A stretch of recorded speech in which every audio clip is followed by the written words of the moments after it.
Hello, my name is Frank Caestecker. I'm the coordinator of the work package within the project research team on refugee status determination. The Global Compact on Refugees prescribes common goals for the international community, for the states, and specific methods for the protection of refugees. It proposes only a few details on the procedures of asylum determination, on the nature of the institutional architecture in which asylum decisions have to be made. There is no prescription at all in the Global Compact on Refugees. This work package within PROTECT will investigate, however, which institutional architecture of asylum determination may be instrumental in achieving high optimal international standards in asylum policy implementation. This slide gives an illustration of the different recognition rates in the European Union in 2017. In this slide, the recognition rates is as well referring to convention refugee status as to subsidiary protection, both of them together. Each bubble refers to one country, and the size of the bubble indicates the number of applicants for international protection handled in that country. The biggest bubble is always Germany. Follow the vertical position of each bubble to know the recognition rate. For example, for Syria in 2017, the rate is very high, but there is still some discrepancy between countries. Asylum. For Syrians, Hungary has only a recognition rate of 40%. And on top of that, those 40% are only granted subsidiary protection. Other countries, for example, Norway and Italy, they consider the Syrian asylum seekers all as refugees and all as convention refugees. Germany granted them all protection too, but only 35% protection by the Convention of Geneva and 65% obtained subsidiary protection. Another case, the Afghanistan, or asylum seekers from Afghanistan, they were considered largely refugees in France, but also in Italy and Switzerland. As you can see here, the recognition rate is above 18% in those countries. However, asylum seekers from Afghanistan were only recognized with a rate below 20% in Bulgaria and in Denmark.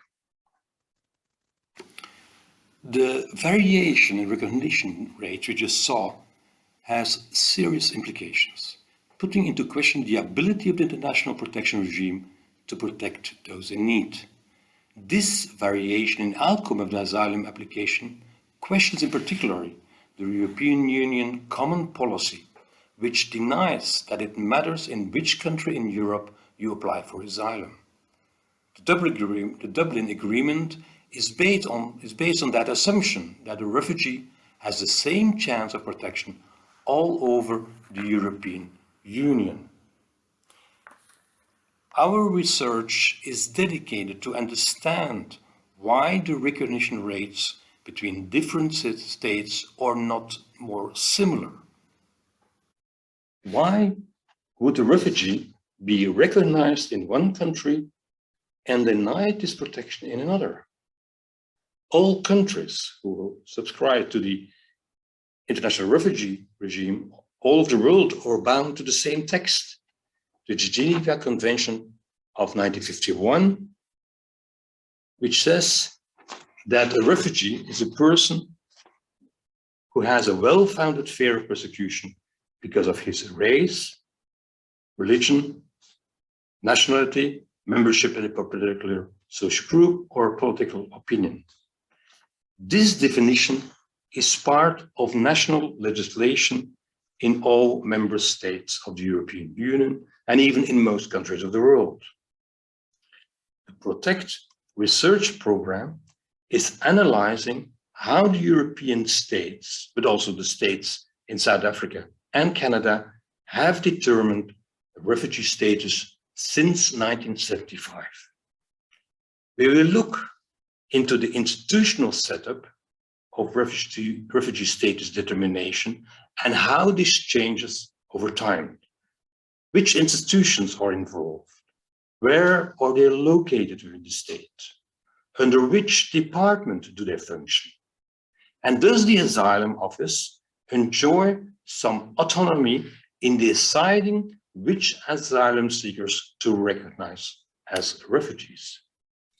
We will also try to evaluate those asylum offices by looking at the outcome. How successful were they in recognizing refugees? So we'll look into the recognition policy of the asylum offices. The existing literature, be it by jurists or political scientists, is mainly dedicated to the appeal procedure within asylum, as this is the most transparent stage in the asylum procedure. Their decisions are accessible for research. This transparency is much more problematic for the decisions of asylum offices. So this existing literature mostly underlines the influence of courts, be they the appeal court, constitutional courts, administrative courts, and of course also the European Court of Human Rights for Europe on the recognition policy of the asylum offices. The main message this research is conveying is that courts are a guarantee for an optimal recognition policy. Court decisions force the asylum offices, that literature says, to abide by higher human rights standards and give the protection to refugees to recognize refugees. This literature does not pay attention to internal developments within the asylum offices. Also, the influence of civil society, the executive and the legislative power on these asylum offices are largely ignored. The existing analysis of the decision-making process in the domain of recognition policy is mainly pointing out to the courts. We want to verify in our research what is the role of this asylum office? How can you institutionalize human rights norms in an optimal manner in immigration policy? Under which conditions can the asylum offices exercise their protection mandate in an optimal manner? Or in other words, how to have an optimal effectiveness in refugee protection? This research will unpack the black box of the state to understand better the role of the asylum office in protecting refugees. How can one measure this optimal effectiveness in refugee protection? One of the methods is a qualitative analysis of recognition rates. For this, you need reliable and comparable data, and these exist for the European Union from about 2000 onwards. They're available, and the University of Bergen has started with analyzing in a refined manner quantitative data on recognition rates for each nationality of refugees for the period 2000 to 2018. The lead researcher, Pierre van Wollegem, will present his finding tomorrow at 12, so at Western time, 6 o'clock, and he will explain in his conference how we try to verify whether the variation in refugee recognition rates is related in some way or another to the institutional architecture of refugee status determination. So whether the location of the asylum office within the state matters for refugees.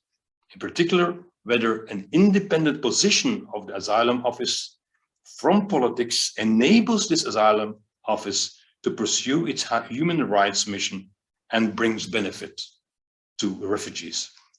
Beside this quantitative approach, we have also a quantitative approach within the PROTECT research, a qualitative approach to the asylum offices themselves.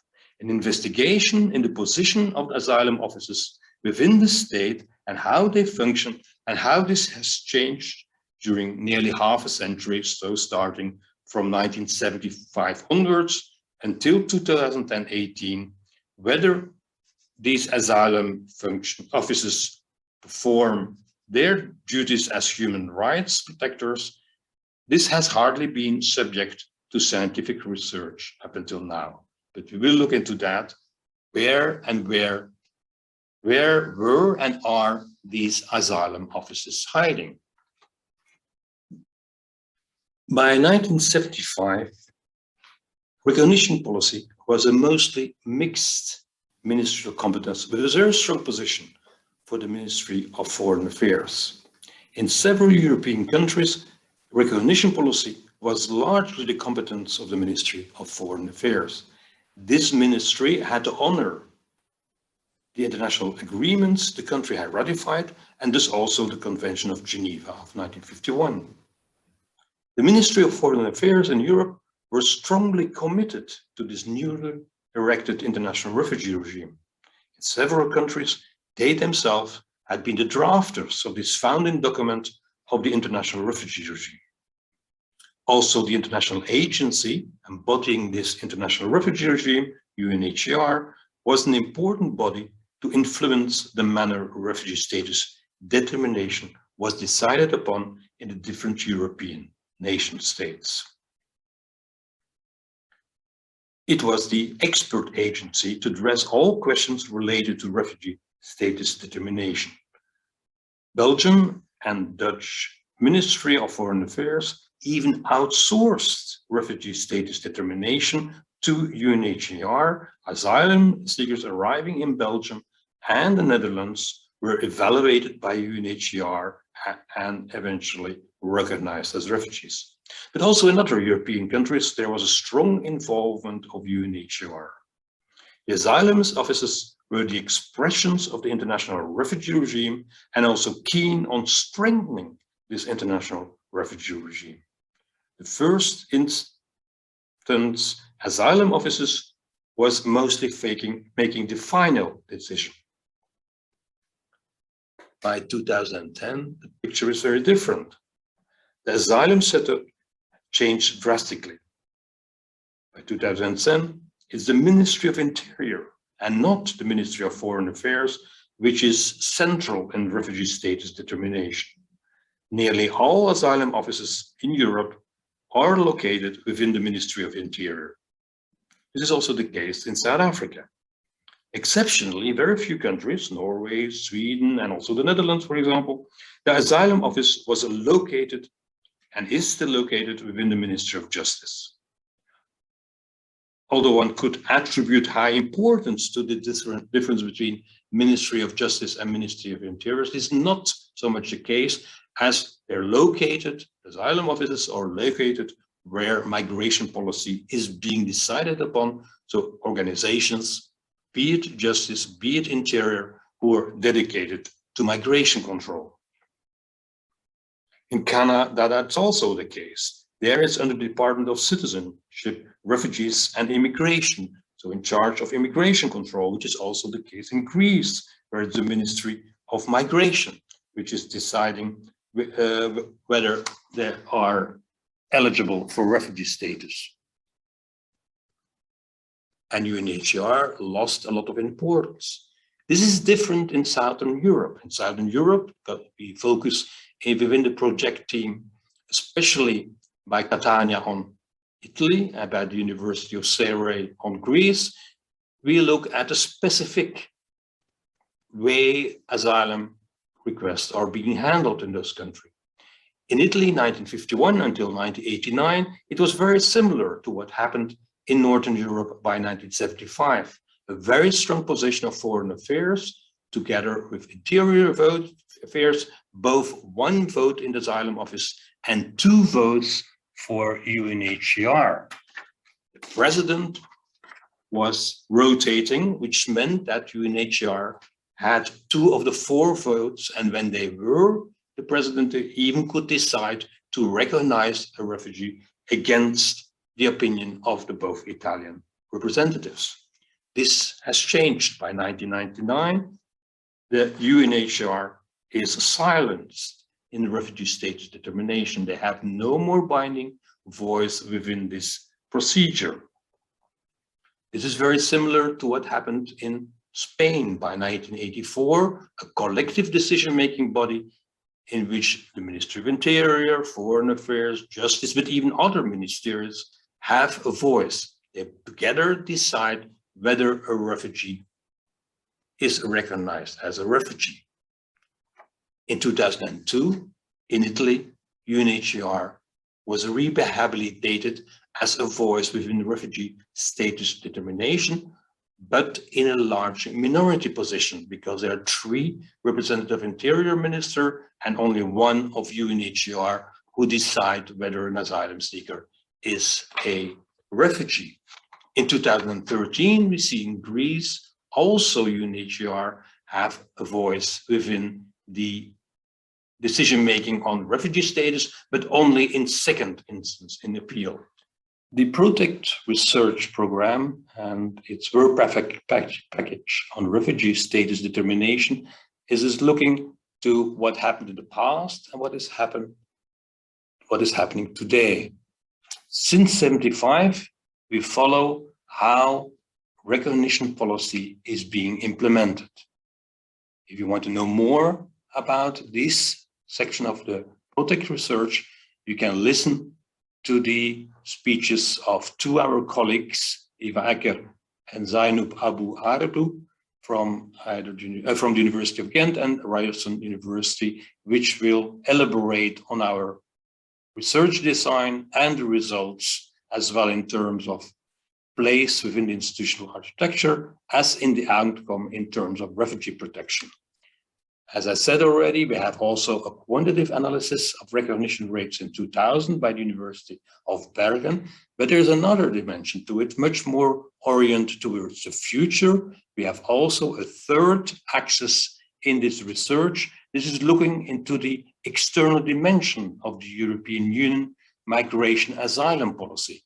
It's the University of Catania who looks to which extent this externalization of asylum policy has an effect on asylum, either direct or indirectly. So this is much more looking into developments which will become probably more important in the future.